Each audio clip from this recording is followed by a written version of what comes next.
Hey guys, thanks for tuning in to another video on ForgottenWeapons.com. I'm Ian McCollum, and I'm here today at Morphy's with a pair of Kreighoff Lugers. Krieghoff, or more specifically Heinrich Krieghoff, is one of the small-scale manufacturers of Luger pistols that always bring a lot of interest from people who are interested in Luger collecting. And so I figured we should take a look at what these things are, who was Heinrich Krieghoff, and how did he come to make Lugers for the Luftwaffe. So, the story actually begins in 1886 with his father, a man named Ludwig Krieghoff, who got together with, I believe, a British partner by the name of Sempert, created the company Sempert and Krieghoff to make arms. And they got started and did guns and stuff, basically. Well, Heinrich Krieghoff, his son, was born in 1889. When he came of age, he actually went to Liège, to FN in Belgium, and apprenticed as a gunmaker. Got his education in that trade, and eventually came back to Suhl in Germany and opened his own company, which he also named Kreighoff. So he created Heinrich Krieghoff Waffenfabrik, specifically to manufacture military arms and parts and military contracts. So it's important to consider here, we have two Kreighoff companies. We have Sempert and Krieghoff, owned by Ludwig, and we have Heinrich Krieghoff Waffenfabrik, owned by Heinrich. Now, when Ludwig died, Heinrich ended up inheriting a controlling stake in Sempert and Krieghoff and maintained that company. So he actually had two companies running at the same time. Sempert and Krieghoff focused on sporting arms. Heinrich Krieghoff Waffenfabrik, as the name would imply, focused on military arms. And it is Heinrich Krieghoff Waffenfabrik that was responsible for these Lugers. So that's the company that we're going to be focusing on today. Anyway, through the 1920s and 30s, Krieghoff had some business, not a ton, but he subcontracted for parts manufacture. He worked refurbishing guns. In particular, he was a subcontractor for the Simson Company, which was the one German company authorized to manufacture and rebuild military arms for the German military under the terms of the Versailles Treaty, so during the Weimar era. Now, there are only a couple sets of Luger tooling that have ever actually been manufactured. There was a set of Luger tooling made by DWM, who are the original manufacturers. There was a set made by the Erfurt Arsenal that manufactured the guns during World War I. It is that Erfurt set of tooling that went to the Simson Company after World War I to build new guns to equip the restricted German military. There would also be a set made by the Swiss, and there would be one set made by Krieghoff, which we'll get to in a moment. What happens, though, is in 1934, the Luftwaffe sort of appears out of nowhere. I think it was actually 35. The Luftwaffe bureaucratically came into existence. It had been under the guise of a German Air Sports Association that, becomes the Air Force, because the Treaty of Versailles had prohibited any German military air force. So of course they did it anyway, they just kind of hid it under a different name, until you get to that point in the mid-30s where Hitler starts just ignoring the restrictions of Versailles and rearming Germany. So the Luftwaffe is all of a sudden a thing. The Luftwaffe needs handguns. And so in 1934, the Luftwaffe puts out a request for 10,000 pistols. And Heinrich Krieghoff Waffenfabrik bids on this contract based on the idea of making Lugers, and he was doing this using the tooling from Simson, sort of. He wins the contract, by the way. Now, at this point, the Simson Luger tooling is basically useless. It's worn out. It's not good enough for a serious production run, so Krieghoff uses it as a model for creating his own set of Luger tooling. That would be the third set in existence. There would eventually, by the way, be a fourth set created by the Swiss, and that's it. Only ever 4 sets of Luger tooling made. So, Krieghoff, 1934, wins this contract to make 10,000 Luger pistols. He does this, he makes his own tooling. This has got to be, it's hard to believe that he actually made a profit on this. But that's not necessarily the whole goal for him. Krieghoff was trying to get into more military contracts for the now rearming German military. And probably, it's hard to say exactly, but probably considered this Luger contract as a stepping stone more than an end profit goal on its own. So he makes really good Lugers. He has made a whole brand new set of tooling. His Lugers are parts interchangeable, which is something the German military was not used to. They were used to having hand fitting required if you were going to repair a Luger, swap parts, that sort of thing. Krieghoff's don't need it. Like, they're really nicely finished, they're really well made, and this really impresses the Luftwaffe. And it results pretty much directly in Krieghoff getting a contract to now make MG-15 machine guns for the Luftwaffe. And Heinrich's plan works very well. The machine gun contract leads to other contracts. He never does make more than the original first batch of Lugers. There's basically one production run that results in a lot of parts that are assembled over the course of the entire war. We'll touch on the numbers in a moment. But he moves on to bigger and better things, making machine guns. And by 1945, Krieghoff has, I think, 12 operating manufacturing facilities spread across Europe, mostly in Germany, but some of them in some of Germany's occupied territories. And he does fantastically well. Like, his plan works. Pretty cool.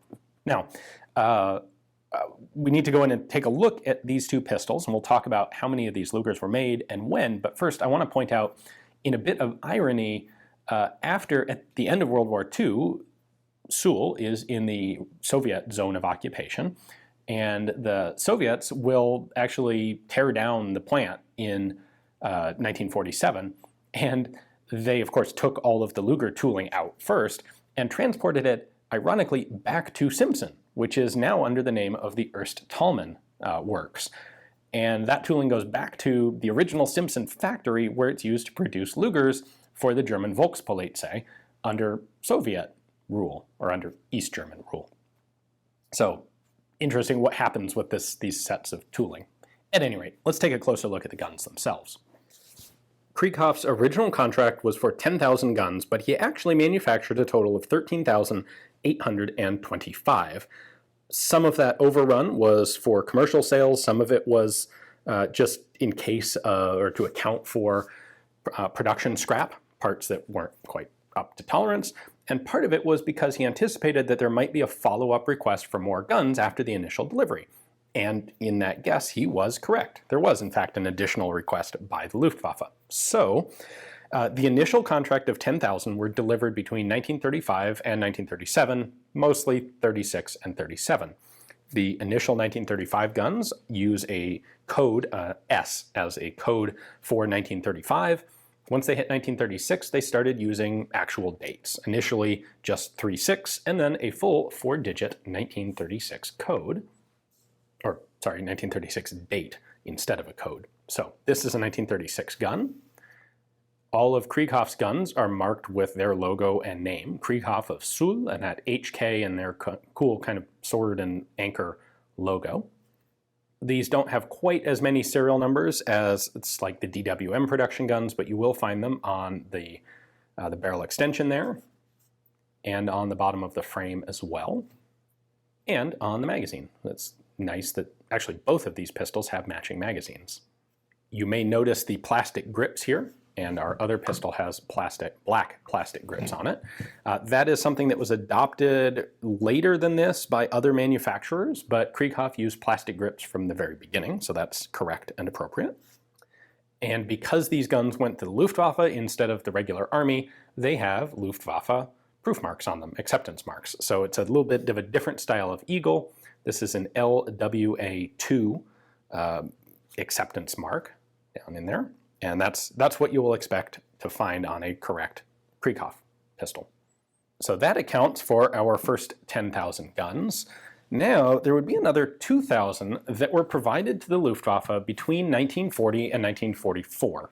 The bulk of these were in 1940, and that is what we have here. So this is a 1940 chamber date, as you can see there. The serial number on this is 11,167. And I should have mentioned this on the previous one. Most of these guns, not quite all, but most of them are also serialized on the barrel, including this and our previous 1936 gun. So frame, barrel, and barrel extension serial numbers here. And again, a matching magazine, which is pretty cool. And by this point, they were using a black plastic grip instead of brown. Other than that, these guns are totally standard mechanical Luger pistols. Krieghoff didn't change anything about the design. He just has slightly different markings and, frankly, really quite high production values. Now, The pre-war guns are finished a little more nicely than the wartime ones, just because of the amount of time that they were willing to put into them. But all the Krieghoff guns are of really quite excellent quality.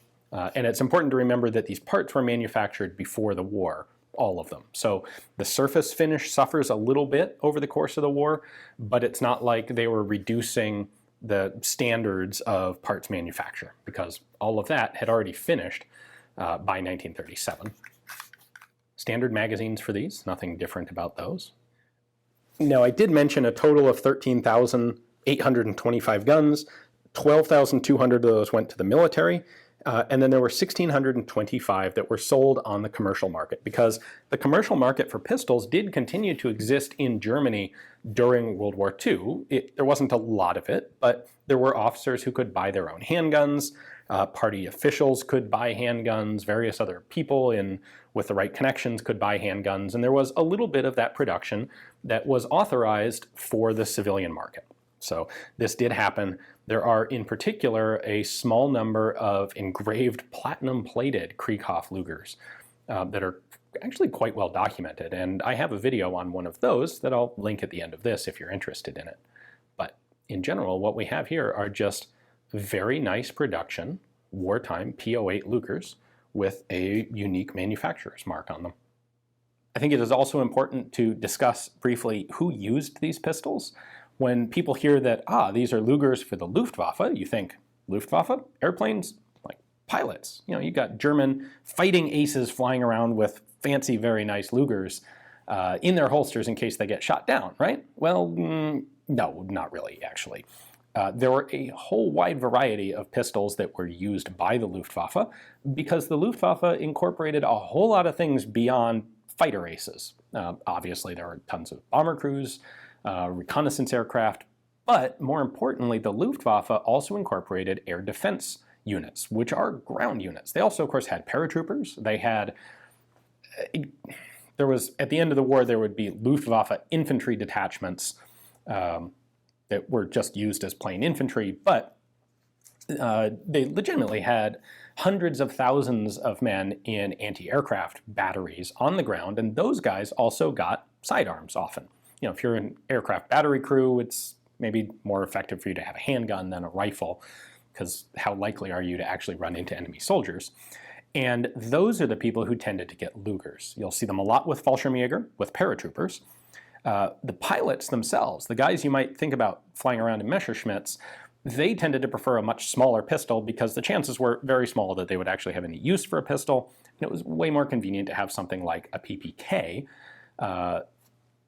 So you don't really see these with pilots, or even with flight crews in general. Probably a few, but most of the time, Lugers like this, Krieghoff Lugers, went to air defense crewmen on the ground.